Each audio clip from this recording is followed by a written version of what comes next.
Hi everyone, welcome to my channel. Today we are going to learn class 9 maths chapter 1 exercise 1.1 से शुरू करते हैं. So let's start. Question number 1 क्या कहता है? Is 0 a rational? Can you write in the form of p by q where p and q are integers and q not is equal to 0? तो इसका answer कहते हैं तो क्या होगा? क्या ज़ीरो एक रैशनल नंबर है? अच्छा, एक मिनट. अगर आपको ध्यान ना हो कि रैशनल नंबर क्या होते हैं ये, तो चलिए एक रिवीजन कर लेते हैं एक बार, ठीक है. तो आप कई बार आप लोग देखे होंगे कि नंबर लाइन को देखे होंगे प्रीवियस क्लासेस में. 1 2 3 4 ऐसे करके इधर जाता है सो ऑन, ठीक है. फिर इधर में नेगेटिव नंबर होते हैं -2 -3 -4 ऐसे करके और सो ऑन इन्फिनिटी तक ये भी था, ठीक है. तो 1 से लेके जितना भी नंबर्स होते हैं जिन्हें हम काउंटिंग नंबर्स यूज़ कहते हैं, क्योंकि इसे काउंटिंग नंबर में यूज़ किया जाता है. तो ये नंबर्स को हम लोग नेचुरल नंबर कहते हैं, जैसे नेचुरल नंबर, ठीक है. ये काउंटिंग नंबर्स होते हैं, काउंटिंग नंबर्स. अब इसमें अगर नेचुरल नंबर में ज़ीरो को भी ऐड कर दिया जाए, ठीक है. ज़ीरो नेचुरल प्लस ज़ीरो, इसको क्या कहते हैं? तो ये होल नंबर कहता है. इसे आप इससे याद कर सकते हैं, होल में ओ आता है, वो कैसा दिखता है? ज़ीरो के जैसा. तो होल मीन्स ज़ीरो इंक्लूडेड होगा, तो इसे होल नंबर कहेंगे. अब नेगेटिव और पॉजिटिव ज़ीरो सभी नंबर्स को अगर एक साथ मिला दें, नेगेटिव भी negative plus positive plus zero, ये सभी को कलेक्टिवली कहते हैं हम integers. Integers, okay. So integers. Then अगर आप इंटीजर्स को, ठीक है, इंटीजर्स नेचुरल नंबर सभी मिल जाते हैं तो बनता है रैशनल नंबर. और ऐसे रैशनल नंबर्स की क्या डेफिनेशन है?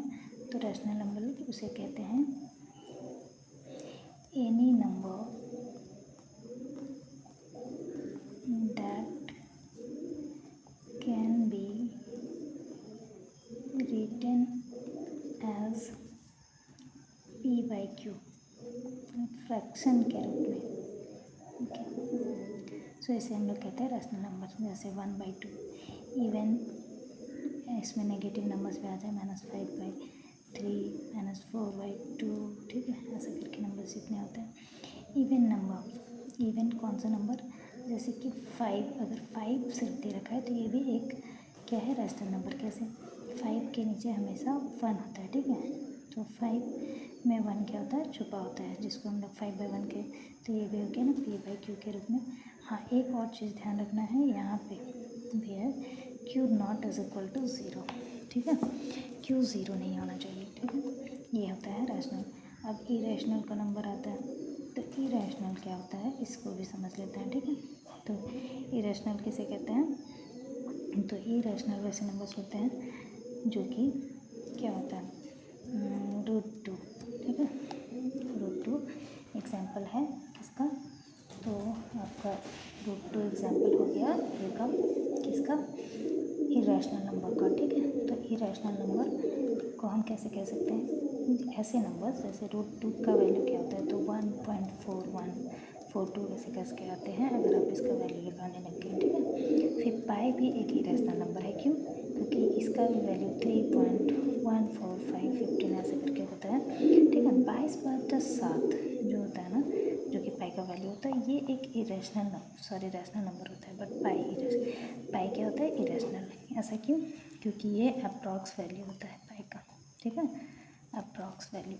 और ये होता है नंबर जो कि, तो इरेशनल को आप इस तरह से देख सकते हैं कि ऐसे नंबर्स जो कि कभी ख़त्म ना हो, नेवर एंड. और ऐसे नंबर्स जो हमेशा क्या हो, मतलब रिपीट भी ना हो, नेवर रिपीट, ठीक है. मतलब रिपीट नहीं होगा, रिपीट होगा तो वो भी इरेशनल कहलाए. जैसे 1.333333 सो वन, इस तरह के नंबर्स. और ऐसे नंबर होते हैं जैसे रेशनल क्या होता है, तो जैसे 1.43577 8 9, मतलब कभी भी एंड नहीं होगा और ये नंबर्स कभी भी रिपीट भी नहीं करेंगे, ठीक है, इसे कहते हैं, ठीक है।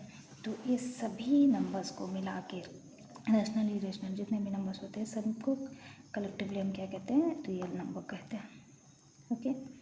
तो रियल नंबर कौन से नंबर होते हैं, जिसमें ऑल रैशनल इरेशनल आते हैं, ठीक है। सो चलिए अब स्टार्ट करते हैं एक्सरसाइज को। सो एक्सरसाइज चैप्टर 1.1 में हमारा कहता है कि 0 is a rational number, can you right in the form of p/q। तो इसका आंसर क्या होगा, तो इसका आंसर हम लोग लिखेंगे कि yes 0 is a rational number as we can as 0 can be written in the form of p/q where p and q are integers and q not is equal to 0, okay. चलिए अब next question में move करते हैं, question number 2। तो question number 2 क्या कहता है उसे देखेंगे, ठीक है। तो इसका सॉल्यूशन में हम देखेंगे कि बोला है कि find 6 rational number between 3 and 4, ठीक है। तो इसके निकालने के लिए हम लोग क्या करेंगे, अब हमेशा 6 को ध्यान देंगे, ठीक है। 6 में +1 करेंगे, ये हो जाएगा 7। अब आपको क्या करना है कि 3 के, अच्छा 3 एक रैशनल नंबर है, कैसे, तो 3/1, ठीक है, लिख सकते हैं इसे। तो इसके डिनोमिनेटर और न्यूमिनेटर दोनों, न्यूमिनेटर एंड डिनोमिनेटर दोनों में क्या करेंगे, 7 से मल्टीप्लाई कर देंगे, ठीक है। तो 4 × 7 और फिर 1 है तो यहाँ पे 7, ये कितना आ जाएगा, 7 3 21 एंड 7 ये हो जाएगा 28/7, ठीक है। अब आप यहाँ देख सकते हैं कि 21 और 28 के बीच में हमको 6 नंबर मिल जाता है, ठीक है।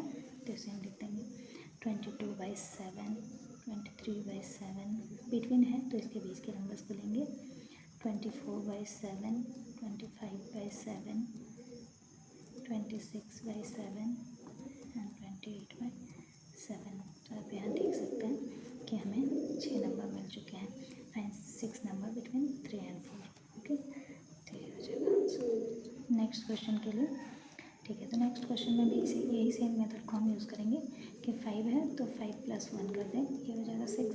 अब डिनोमिनेटर और न्यूमिनेटर डिनोमिनेटर दोनों में हम मल्टीप्लाई कर देंगे, ओके। सो 3/5 है तो यहाँ भी 6 है एंड यहाँ भी 6 है, फिर 4/5 है तो यहाँ भी 6 है एंड यहाँ भी 6 है, फिर तो 6 × 18 6 × 25 30, ठीक है, और 6 × 4 = 24 एंड यहाँ 5 × 6 = 30।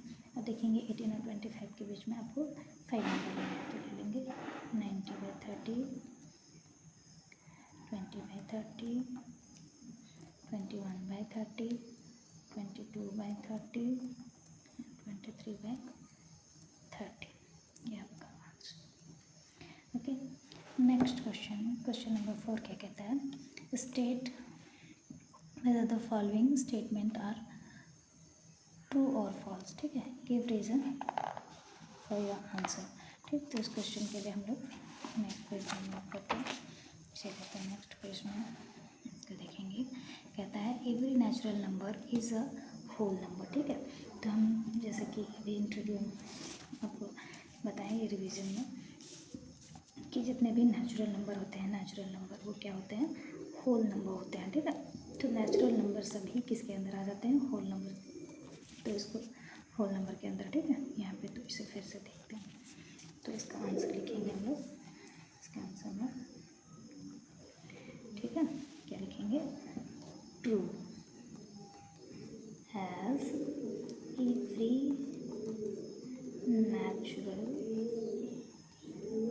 natural number is a collection of whole number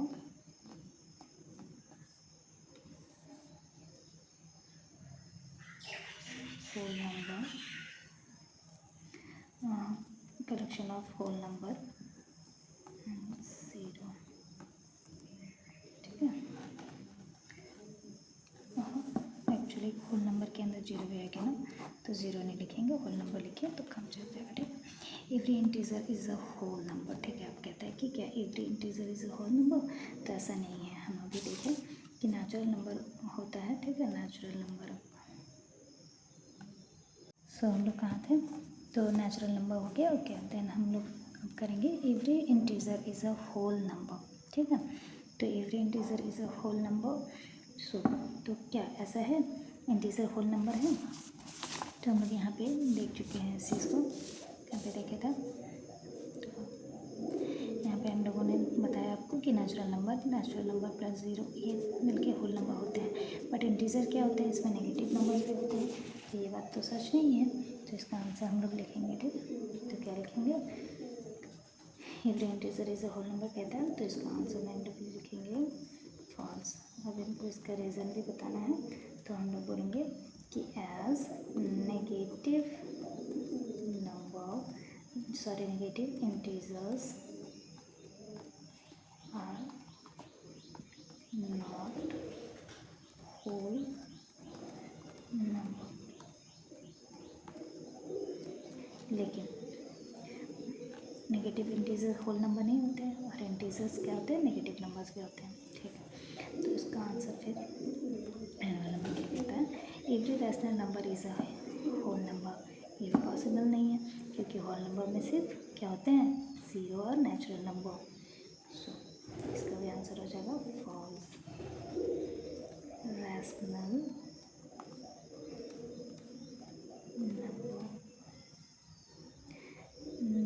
numbers, जैसे एग्जाम्पल के लिए हम लोग देख लेते हैं, एग्जाम्पल ले देंगे 3/5 2/3 7/11 are not the whole numbers। ठीक है, ठीक है, तो अगर रैशनल नंबर 5 भी रैशनल नंबर है तो 5 हो। ठीक है, अगर 5 हो तो वो तो हो जाएगा होल नंबर। ठीक है, लेकिन जो 2/3 7/11 जो रैशनल नंबर्स p/q के फॉर्म में होते हैं वो होल नंबर्स नहीं होंगे। ठीक है, तो इस एक्सरसाइज में इतने ही क्वेश्चन थे 1.1। अब 1.2 के लिए हम लोग नेक्स्ट वीडियो में करेंगे। Okay, thanks for watching my video. Please subscribe if you like my video.